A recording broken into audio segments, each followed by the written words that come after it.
There are places in America that stop you completely, places where you look up, or out, or down, and the scale of what you are seeing is so far beyond anything you encounter in ordinary life, that your brain takes a moment to accept it as real. These are not places that were built or designed, or planned by human beings. They were shaped by millions of years of geological force, by water and wind and ice and fire, into landscapes of such extraordinary beauty that standing inside them feels like standing inside a dream. America's national parks are among the greatest natural treasures on Earth. And today, we are going to take you inside the most breathtaking ones. The places that will make you stop. The places that will make you feel something. The places that, once seen, you will never forget. Let's begin in the American Southwest, because the Southwest contains some of the most visually overwhelming landscapes on the entire planet. And at the center of all of it, quite literally, is the Grand Canyon. The Grand Canyon is one of those places that almost everyone has seen in photographs. And photographs, as extraordinary as some of them are,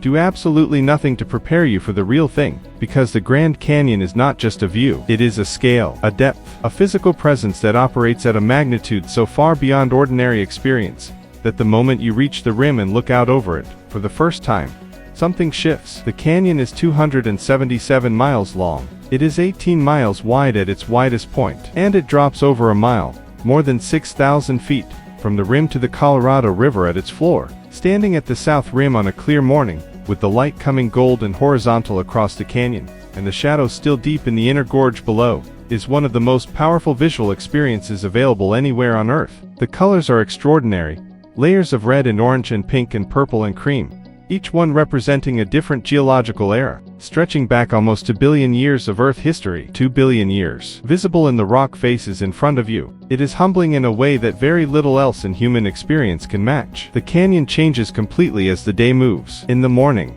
the eastern faces are lit while the western ones remain in shadow, creating a contrast of extraordinary drama. At midday, the light flattens and the colors soften, but in the late afternoon, in the hour before sunset, the canyon comes alive in a way that is simply extraordinary. The reds deepen, the shadows lengthen. The Colorado River, visible as a silver thread far below, catches the light and glitters. And at the moment of sunset itself, the entire canyon turns a shade of deep, burning orange that photographers have been trying to capture, and always slightly failing to capture, for as long as cameras have existed. From the desert depths of the Grand Canyon, let's travel north, to a landscape that is its complete opposite in almost every way. Glacier National Park in Montana. Where the Grand Canyon is vast and horizontal, Glacier is vertical and intimate. Where the canyon is warm, and red and ancient, Glacier is cool and green and white, a world of jagged peaks and hanging valleys, and glacial lakes of a blue so intense it seems almost artificial. The park sits on the border with Canada, its northern reaches touching the Waterton Lakes National Park across the border, and together they form the world's first international peace park, a designation that reflects the extraordinary natural landscape they share. The glaciers that give the park its name are themselves one of the most extraordinary and sobering things in the American natural world. There were once over 150 glaciers in the park. Today, fewer than 30 remain, and those that do are a fraction of the size they were a century ago. Standing beside one of these ancient rivers of ice, feeling the cold air that radiates from its surface, seeing the blue-white depth of it where the ice is thickest, is an experience of extraordinary beauty and quiet reflection. These glaciers have been here for thousands of years. They are retreating now, and that retreat is visible, measurable, in photographs taken across the decades. But the beauty of Glacier is not only in its glaciers. The wildflower meadows that bloom in July and August, when the snow finally retreats from the high country, are among the most extraordinary in North America. Fields of beargrass and paintbrush and lupine covering the hillsides in colors that seem too vivid to be real. The wildlife, grizzly bears moving through the berry fields in late summer, wolves crossing the open meadows at dawn, moose standing in the shallow lakes with the mountains reflected in the water around them, is some of the most spectacular in the country. Now let's travel to a landscape that is unlike anything else in America, or anywhere else on Earth. Yellowstone National Park, Wyoming. Yellowstone is the world's first national park, established in 1872, and it remains, 150 years later, one of the most extraordinary places on the planet. The reason is geology. Yellowstone sits above one of the largest volcanic hotspots on Earth, a supervolcano of almost incomprehensible scale, and the geothermal energy that this produces creates a landscape that is genuinely unlike anything else in the natural world. Geysers that shoot columns of boiling water and steam hundreds of feet into the air on precise, predictable schedules. Hot springs of extraordinary color, The vivid blues and greens and oranges and yellows of the Grand Prismatic Spring, which is the largest hot spring in America and one of the largest in the world.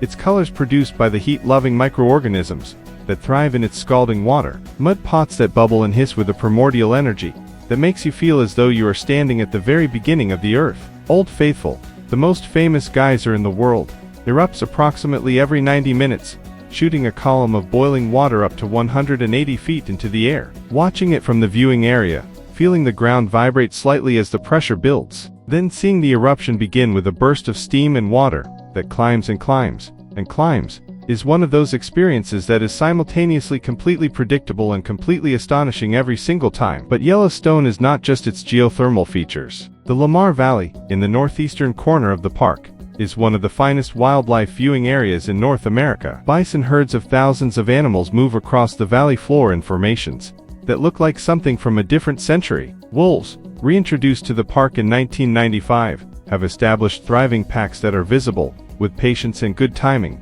from the valley roads. And the rivers and lakes of Yellowstone support populations of native cutthroat trout that attract grizzly bears, bald eagles, and osprey in numbers that are extraordinary by any standard. From the geothermal world of Yellowstone, let's travel west to a park that offers one of the most dramatic contrasts in the American national park system. Yosemite National Park, California. Yosemite Valley is perhaps the single most photographed landscape in America. The view from the valley floor, looking toward El Capitan on one side and Half Dome on the other, with Bridalveil Fall dropping in a white curtain from the cliffs above, is one of the great landscape compositions in the natural world. It looks like a painting. It looks like something that was designed. And the extraordinary thing is that it was not designed at all. It was carved by glaciers over millions of years, into a form of such perfect, overwhelming beauty that human beings have been traveling to see it for over a century and a half. El Capitan is perhaps the most extraordinary single rock formation in America. It rises over 3,000 feet from the valley floor in an almost perfectly vertical wall of granite, the largest exposed granite monolith on Earth. Looking up at it from the meadow below, tilting your head back until you can just see the summit, gives you a sense of vertical scale that is genuinely dizzying. The rock face catches the light differently at every hour of the day. Warm orange in the morning, stark white at midday, deep gold in the afternoon, and at certain times of year. A phenomenon called the firefall occurs in Horsetail Fall, a seasonal waterfall on the eastern edge of El Capitan, where the setting sun illuminates the falling water in a way that makes it appear to glow like molten lava flowing down the rock face. The waterfalls of Yosemite are extraordinary in spring, when the snowmelt from the high country sends water pouring over the valley walls in volumes that are simply overwhelming. Yosemite Falls, at 2,425 feet, is the tallest waterfall in North America. From the valley floor, you can hear it before you can see it, a constant, deep roar that fills the valley and vibrates in your chest. And seeing it in full flow, with the spray catching the light and the volume of water almost impossible to comprehend, is one of the most powerful natural experiences in America. Now let's travel to the American Southeast, to a park that offers a completely different kind of beauty. The Great Smoky Mountains National Park, Tennessee and North Carolina. The Great Smoky Mountains are the most visited national park in America, receiving more visitors each year than any other, and the reason is simple. They are extraordinarily beautiful, genuinely accessible, and they offer a kind of soft, enveloping, ancient beauty that is different from the dramatic grandeur of the western parks. The mountains are old, among the oldest on Earth, worn down by hundreds of millions of years of erosion, into rounded, forested ridges that roll one behind another to the horizon in every direction. They are covered in an unbroken forest of extraordinary diversity, more tree species than in all of northern Europe, and in autumn, when those trees change color, the result is one of the most spectacular natural color displays on Earth. The smoke, the blue haze, that gives the mountains their name, is not smoke at all. It is a natural phenomenon produced by the trees themselves, which release organic compounds into the air that scatter light, in a way that creates the characteristic blue mist that hangs over the mountains in the early morning and the evening. Standing on one of the high overlooks in the early morning, with layer after layer of blue ridges receding into the distance, and the mist filling the valleys between them,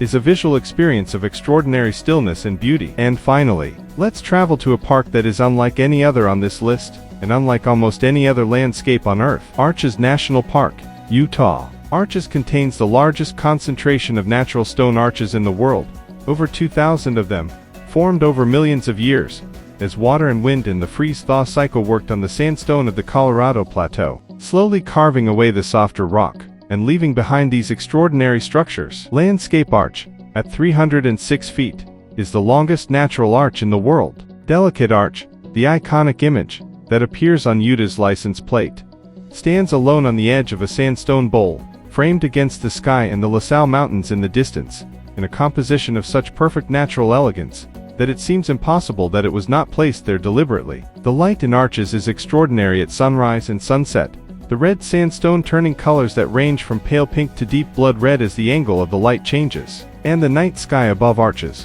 which is designated as a dark sky park, is among the most extraordinary visible from anywhere in the continental United States. On a clear night, without a moon, the Milky Way stretches from horizon to horizon above the arches, the ancient stone and the ancient stars, in a composition of almost unbearable beauty. These parks, the Grand Canyon, Glacier, Yellowstone, Yosemite, the Great Smoky Mountains, and Arches, are 6 of the most breathtaking national parks in America. Each one is completely different from the others. Each one offers an experience of the natural world that is available nowhere else on Earth, and each one carries within it something that is increasingly rare in modern life: the opportunity to stand in the presence of something so much larger, so much older, and so much more extraordinary than yourself, that the ordinary concerns of daily life fall away completely. That is what America's national parks offer. Not just beauty, not just scenery, but perspective. The kind of perspective that only the natural world, at its most overwhelming and most magnificent, can provide. Go see them before anything else. Go and see them.